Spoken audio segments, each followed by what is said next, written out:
From Nashville, Tennessee, Inside the Noize podcast with your host, Jenna Hydeman. Here's Jenna. All right. Welcome back to Inside the Noize. I am here, and I have Kasey Tyndall in the studio with me. Hello. She, one of her songs was on the top, you know when you get that Spotify thing? Yeah. Top 2017 songs that I listened to on Spotify. And now I have you in the studio. Well, that's super cool. I didn't know that. I'm super excited. So we start each week on the podcast with like a good week, bad week, make some noise, stop that noise, like make some noise about something good, stop that noise about something stupid or bad. So you just share a week high and a week low. I can go first. So I have this new thing. I just started it yesterday. Let me pull it up real quick.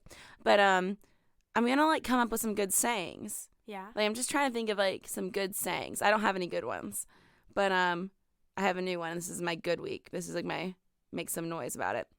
Go sit on a cactus. Sit on a cactus. That is my new. That sounds painful. That's like what I'm gonna say to people who make me mad, or like Go sit on a cactus. when they say something stupid, like go sit on a cactus and then just walk away. That's so much better than what I would Yeah. say. I thought it was a little tamed down, but then the people are gonna be like, go sit on a cactus. They're gonna be like, oh, that's mean. Oh, shit. So that's my good week. My bad week is I just spilled coffee on my computer. Just spilled coffee over here. So that's my bad week. Hey, at least you didn't get it on like the keys and stuff. I know. It landed on the computer, y'all. Just but, on the. but not on an important part of the computer. It's good. Praise the Lord. Yeah, but yeah, that's my good week, bad week. Well, my good week is I haven't run out of gas in my car. That's always I always run on empty. Yeah, and I try not to, but you know, money's tight. It happens. And we just got done recording a project yesterday in the studio. That's so exciting. That's a good week.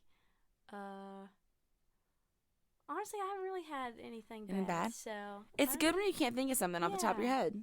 So yeah, good week, bad week. That's how we start. I like this. We're just gonna jump right into your story. If you just want to like kind of like say like your trip to Nat, like what made you move, and just kind of like what you've been doing since, long version or short, whatever you want. Well, I never thought that I would be doing music for a living. You know, growing up, I definitely it was a dream. Mm-hmm. You know, but I'm a very realistic person, and I just figured everybody's trying to do that. So anyway, I was going to school to be a nurse at East Carolina University, and my sophomore year, my friends convinced me to audition for this contest that one of the local radio stations was holding, and it was to sing a duet with Keith Urban.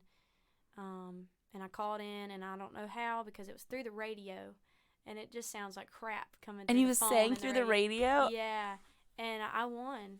And that's crazy. I figured it was going to be like a passing moment. Because, you know, there's girls in every city that were doing it. Yeah. But my manager is based out of Raleigh and Nashville. And so he heard me and picked me up and kind of just led to this. So, oh, that's crazy. Yeah, here I am. How nervous were you singing that duet? Or did you know the song before? Like, I knew the song. It was We Were Us, his duet with Miranda. Okay. And he didn't have any girls on the tour, so he... you know, did this contest. Had a contest, yeah, and found a girl in every city. I thought it was super genius. And I honestly, I was super nervous till I walked on the stage. I said a little prayer, and it was kind of an out-of-body experience. Yeah. So I don't really remember actually being on stage. I remember walking up to him and hugging him, and he felt like a brick wall because he's so like ripped. Yeah. But that's about all I remember. So after you did that, you made the move to Nashville. I did. Yep. My booking agent Jay Williams and Austin Mullins kind of agreed to work with me, and so I made the move, put a band together, and they put me on the road. And about a year later, I got a publishing deal with Sony ATV, and that's just been a dream come true for me. Yeah. And, yeah, I'm just on the road every weekend, working my ass off, trying to make one fan at a time. Yeah. Are you doing, like, the van tour? Oh, yeah. Yeah. How is that as a – because I've talked to a lot of guys who travel with a lot of guys, but you're a woman. Right. And you travel with – my whole band is guys. Is all guys. Yeah. I love it. I'm kind of a tomboy, so mm-hmm. – and I feel like I get along better with dudes anyway. And I love it. We're a big family. Yeah. It's funny. They're my wingmen. It's so funny. They'll be like, "Oh, that guy's cute, Kasey." You know, they're so much fun. Yeah, they're just a big family. They're my brothers. And yeah, it's a lot better than you think. Yeah. For sure. I mean, I don't think that would be terrible. I've done a few like tour managing gigs with all guys, and it's great. Like, it's never been like it's a good time. It's like the van, everyone piles in. It's definitely hard, at this level. For instance, like if we're opening for somebody and we don't get a green room, or if it's like a festival style or it's throw and go. It is hard Getting ready. I've gotten ready. Little bitty, in the little mirror. I've done this lately because I've done things like for the podcast. I went to Country Thunder, but I did like an Airbnb or stay on people's couches. Yeah. And like, I've gotten ready in so many Starbucks bathrooms. Hey, my Planet Fitness. Oh yeah, membership Planet Fitness or Anytime Fitness. The best thing I've ever done, because showers. I go buy me a pair of them rubber flip flops. Yep, and just go. Yep, that's the way to go. And like Starbucks is the best because you can lock the door, and so it's a single bathroom. Yep. So I found like I'll curl my hair sometimes in Starbucks bathrooms, and I feel a little bad for everyone else trying to get in, but perfect. You got to do what you got to do. Yeah, and it's totally. okay. Yeah, totally. I've shrunk down my getting ready time from like an hour and a half to about 20 minutes. Yeah. Oh my gosh, you gotta like master that and like. Yeah, I'm still working on the fake eyelash thing on Oh. man. That's really hard to glue them things on when you're driving. I bet. I don't mess with that. Yeah. It's hard. I'm not very like girly in the makeup category. I'm trying to be better. Me too, same. But I feel like I like have to, being on stage, you have to wear like a crap ton of makeup. yeah. See, I like that'd be hard. Every time I do something that's event like, I just get my makeup done. Or I have a friend who will do it, and I'm like, thank you so much. I used to live with a makeup artist. Oh, that's but like, just perfect. Yeah, because it's a struggle. It is. Like the whole getting ready. I still don't really know how to contour very well. I don't still either. working on that. I feel like I mess it up every time. I look like a clown half the time. I want to get my eyebrows microbladed, so I don't have to ever worry about those. Oh yeah. Like, luckily I have big thick eyebrows. Oh my. Okay. So you come to Nashville. You're doing the touring thing now. You put out music. I did. What was what was your process, and was that your first introduction into like putting out music? Yeah, we put out my very first single, "Everything Is Texas." I wrote it with Lena Stone and my best bud, Lainey Wilson. It just meant a lot to me. It's kind of a crazy story behind it. When I first moved to town, I started dating this guy from Texas. He was stationed at Fort Campbell, and I met him on an airplane. He was coming back from Afghanistan. It was super weird. Oh my gosh. And we started dating, and everything was going good, and he just had to move back to Texas. And so it was like, that's fine. Fine, break up, whatever. And I wrote the song because I went home to North Carolina to play some shows that next weekend. And we don't have a lot of Texas license plates. But they're everywhere then. In North Carolina. And I was at a stoplight, and I had 2 Texas license plates in front of me. And I was like, I had to co-write with Lainey and Lena the next week. I said, y'all, this is going to be so hard to get over this guy because everything is Texas. And then But what's crazy, this is the first time I'm really telling this story. A year later, we get a call from his girlfriend. He actually passed away on a motorcycle accident. And shortly after, the girlfriend calls our management office and says, I'd love to speak to Kasey Tyndall. And my day-to-day manager, Mandolin Monchik, she said, I'm her manager, what can I help you with? She said, I'm Tyler's girlfriend. And she's like, oh my gosh, we just heard. What's up? And she said, I just want to let you know that Everything Is Texas means the world. Oh my gosh. So what I thought I was writing right. for, actually, I ended up writing it for her. Yeah. And it just made I just got goosebumps. Chills. Oh. Yeah. And me and her still keep in contact, and she's a wonderful, wonderful person. But that first single was so special to me because of that story. And it was on the playlist on Spotify. Shout out to John Marks. Yeah, that's the one that's on my most played, 2017. Yeah. I dated a guy from Texas. And so, after the breakup, I'm like, this song's so true. Literally, I'm like, every license plate, everything. Yeah, it's super weird. And, it's been like that with other boyfriends, too. Like, when we break up, I'm like, crap, everything is whatever. So-and-so, And I was kind of worried that people wouldn't be able to relate because it was Texas. Mm-hmm. But it turned out really great. So, super proud of that song. But then we put out a record, and that was such a fun process. Spent a couple years writing for that, and just a cool thing. I never thought I'd put out a record. Yeah, you put out a record. How'd you go about like selecting your songs for the record? I really leaned heavily on my team. You know, they all have great ears for music, so I just said, hey guys, here's all the songs, let's pick them out. Yeah. And we did. And then my next single was Bar That's Open, and I wrote that with Lainey also and Ashley McBride, and that's been a fun ride too. Yeah, you're coming up with a really strong class of women writers and artists. Yes. Like, that's so cool. I mean, I feel like, you know, me, Lainey, Farron Rachels, Hannah Dasher, Ashley McBride. I just love the badass. Yeah, like you was women that's coming up. I love there's so many. I feel like, I know there's always been like, especially lately, it's been very vocal with the women in country music, but I also feel like there was a gap where, like, I wasn't, as a woman, I wasn't turning on a lot of females, and now I am again. If that makes sense, like yeah. Same for me. I get asked that question a lot. You know, are you angry about this and that? Here's the deal. I'm gonna be real. Music is being discovered in these shithole bars on Friday nights, and you know, where people are spending their paycheck on beer and a good time, and if you can't get your elbows dirty and go, you know, sell alcohol with your music, and luckily, that's my, I feel very comfortable. I'm at home in a smoky bar and stuff, and I feel like that's definitely helped. But you know, there's been a lot of times where I don't understand how she getting all these gigs and all this, how she getting all these shows, and you can put on a show. I'm not afraid to go, you know, do my hair in a freezer. Yeah. One time I opened for somebody in Louisiana, and there's no dressing room, and I went into the beer fridge and got ready. Oh my gosh. There's an outlet. So see, it's like you just gotta make it work. You just gotta be badass, and you just gotta go and do it. You gotta like chase down the dream, or you're not gonna get there. You gotta get in a van with 4 stanky boys and just not complain and roll, man. Drive 8 hours. Yeah, like we did this one tour with Wheeler Walker Jr. and it was like a month straight. It was play a show, get in the van, drive 7 to 10 hours, play a show. You know, because it was kind of like a rock tour. It was every night. Yeah. Versus like the weekend warrior thing. And that was some conditioning right there. Yeah. I learned a lot about myself. That would be. That's like boot camp in the touring world for a month. For sure. Oh, that's crazy.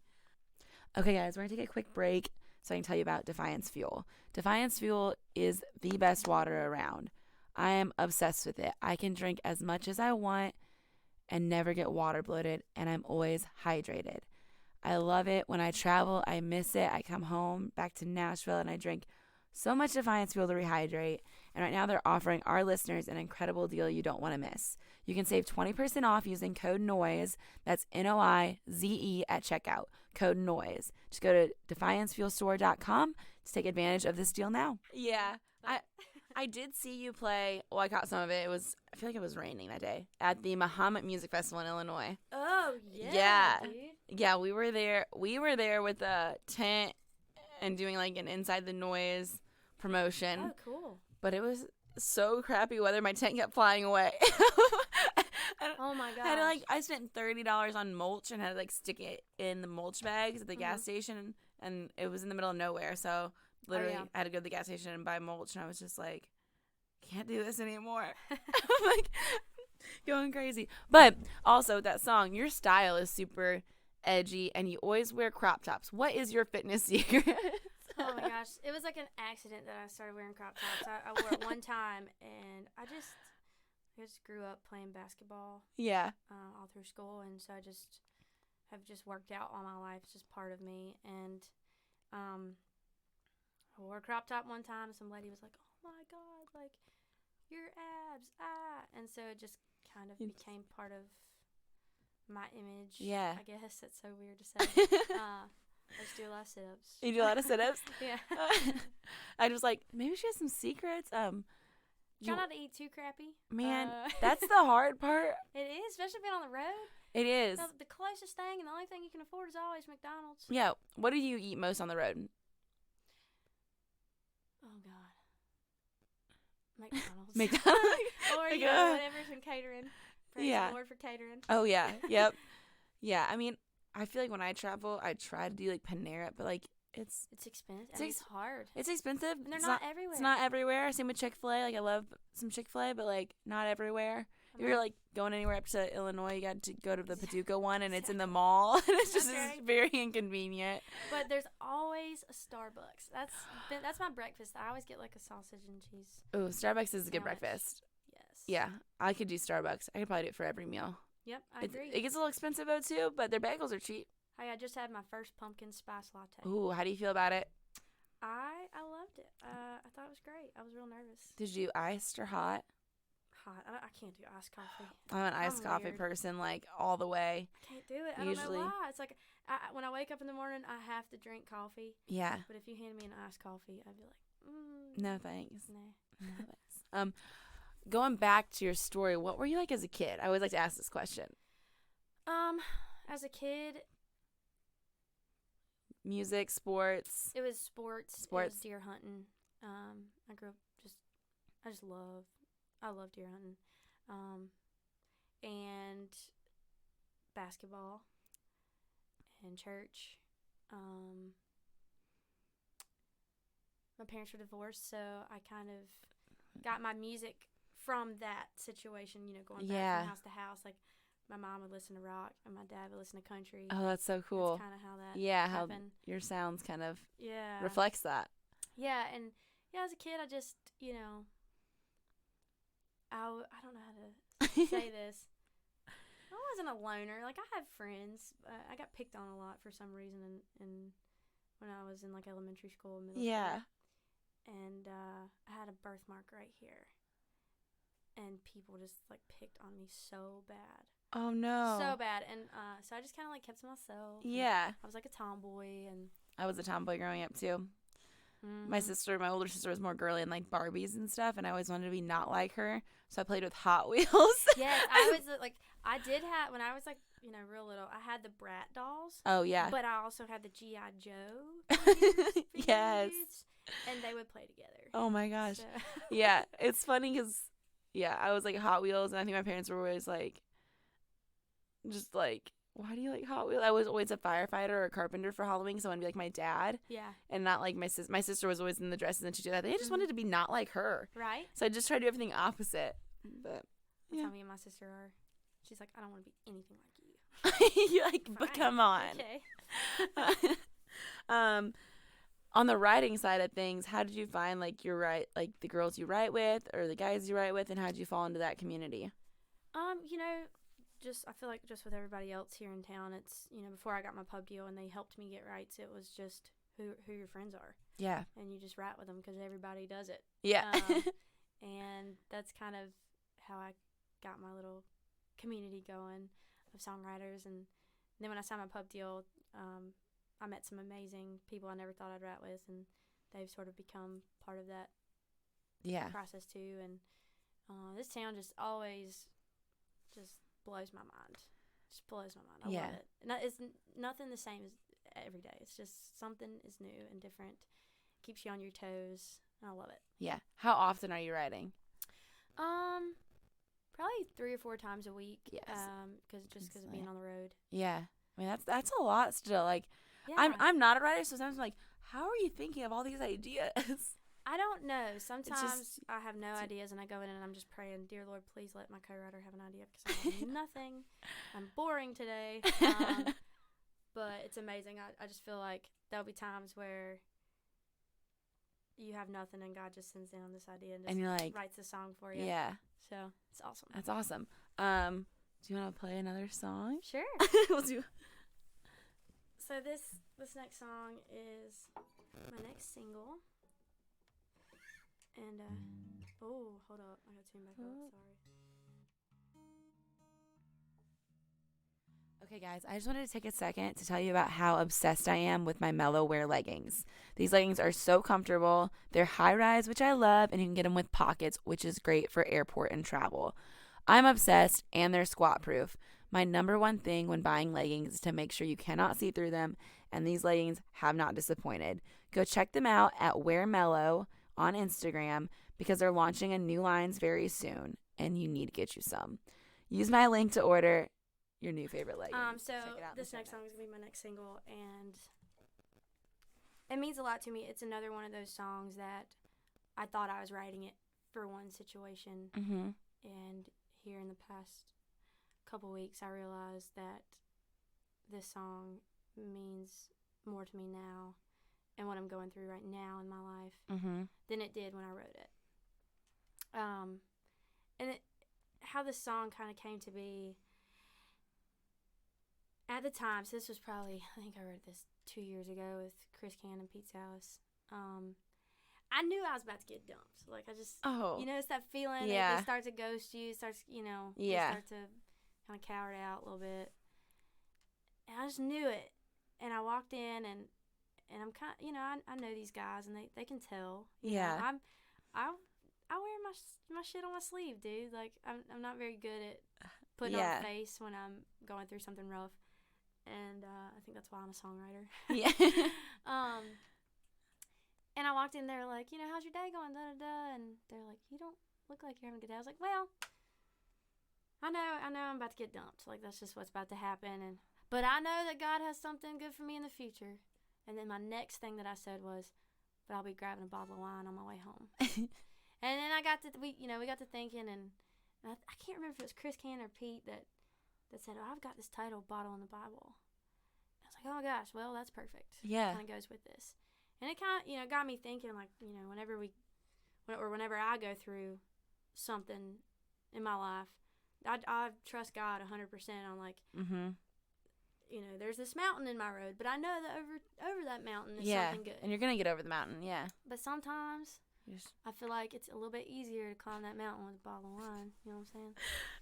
And I didn't really grasp that until this month, and I found myself, like, I'll be praying while I'm a little tipsy, you know? Like, it just kind of been going through a little bit of a shitty month, and it just has clicked. Yeah. And this song is just, I just feel it more on stage when I'm singing it, and I just hope that it touches other people too, because I feel like there's a lot of us that are, there's a line in the song that's the name of my record called Between Salvation and Survival.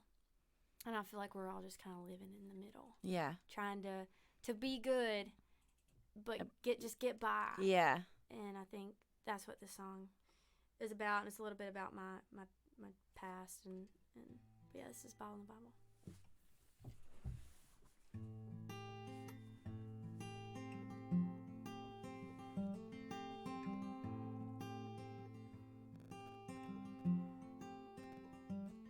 Mama raised me on the good book, Daddy with a glass. She worked 2 jobs for our future, while he lived in the past. Knowing my world is crashing down, only way I know to pick it up is to thumb through these pages and fill my cup. I keep on close to wash my sins away. They both sit up on a shelf for my strength when I need it. And both 100 proof when I have a hard time believing. When I'm going through hell and I can't save myself. Somewhere between salvation and survival, I'm leaning on the bottle and the Bible. I know I ain't perfect, fall short every time, and this broken heart sure ain't helping anything tonight. If I can't find the answers in the lines written in red, then this black label whiskey will soon help me forget that you ever left. They both sit up on a shelf for my strength when I need it, and both 100 proof when I have a hard time believing. When I'm going through hell and I can't save myself, somewhere between salvation and survival.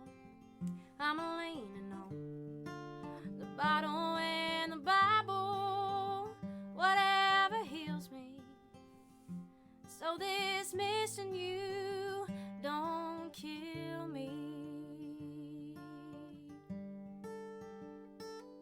When I'm going through hell and I can't save myself, somewhere between salvation and survival, I'm leaning on the bottle and the Bible. I'm leaning on the bottle and the Bible.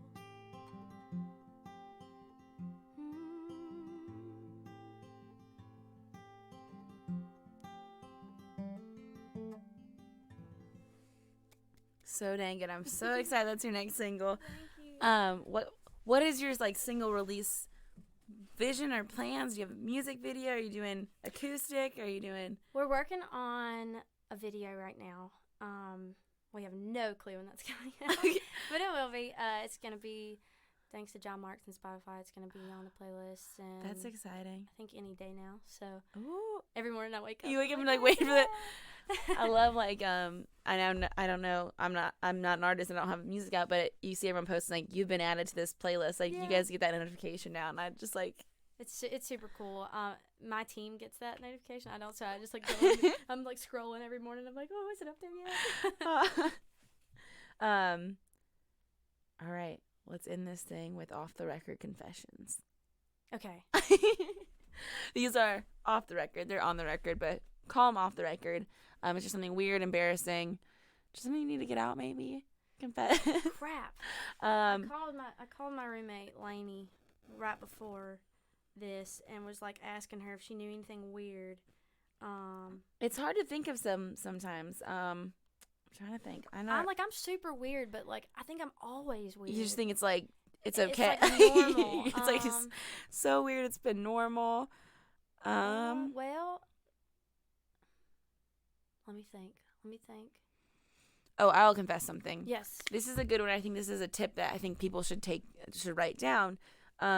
Sometimes I like to ball on a budget and I don't like have a lot of extra money to spend. And I did this in college a lot.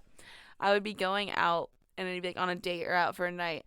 And instead of, I really like some expensive perfumes, but instead of going buying the bottle, I would just go test them at Macy's and spray them on myself and then walk out. Look, there's nothing wrong with that. And that's my I think confession. that's what they're for, honestly. I was telling some other girl that I went to the IEBA conference this week. And I met some girls at one of the shows, and I was like, we were all like joking, like, we're going to start a blog and a podcast, and we're going to do about like living on a budget in Nashville. I'm like, guys, I have all the tips if you want to like ask me. And one of them, I'm like, have you ever done that? Because if you ever need a different scent, go into Macy's, just test them out a little bit and walk on out. Yeah. I mean, hey, I've done it. I've done it. Actually. See, I thought I was the only one. I didn't know other people did it. I did it the other day. Yeah, I was looking for, I had to go look for a dress. I've got to go to an event in Vegas where I have to wear this really nice dress here soon. And so we were looking, and I had just got done working out, and I smelled real bad. And I was like, oh, perfume. You just, walk right through. They're like, can I help you? And I'm like, no, I'm just testing. Gosh, I'm going to text her and ask if she's thought of anything weird. And, well, do you have anything weird about her that you can confess? Well, we'll turn the tables because she didn't confess. That's what I'm saying. We're always weird. Because there's always weird. Yeah. It's funny. People think we're a duo because we're, like, always together. Yeah. Because we have, like, the same manager, same booking agent, same publisher, and we're roommates, and we're best friends. So we're just, like, always together. Yeah. So I think people think we're, like, a duo or, like together or something. It's really funny. Lainey, I don't know. She's just hilarious. I don't really know. I don't really know anything weird because she's just weird. I'm kind of the same way. Man, this is hard. Man, it's okay if you can't think of any. We'll come back later. I was about to say. Okay. Okay. All right. So we had some friends that had drank one night and couldn't drive home, but I didn't go out drinking, and I was in bed. And, like, you know, it's just me and Lainey that live at the house, and she's usually gone before I am. And all my clothes were in the dryer. I was butt naked. And I was running from my room. Well, I was walking because I didn't think anybody was in the house. And I was walking from upstairs to the downstairs to the dryer. And there were some dudes passed out on the couch. And I was butt-ass naked. You're like, well. And I think one of them opened their eyes, but they pretended that they didn't see it and just closed it real Just close them real quick. But I was so embarrassed that's Did you just record. grab your stuff and run back upstairs? Oh, hell yeah. I was like, Jesus walking on water. I I was gone. Oh, my gosh. That's one little thing. But that's good. That's a good confession. That's a good story. Yeah. That's a good story. That was a good one. Okay, where can everyone follow you? Get the music? All my handles are at Kasey Tyndall. It's Kasey with a K. My music's on anywhere you can buy, stream, download music. I bet it's even on them illegal sites probably too. Don't go get it from there. Still using LimeWire. Oh gosh. Morpheus. That was from middle school. Yeah, that was. Don't worry, guys. I don't do illegal things. Yeah, and I'm always on Instagram and all that good stuff. Yeah. So. Favorite? Is that your favorite platform? That's my favorite. I feel like I can be myself on Instagram. But yeah, I'll be my friends. Awesome. Well, thank you for coming on the podcast. Thank you, sister. Yeah, and that's it. Bye, y'all.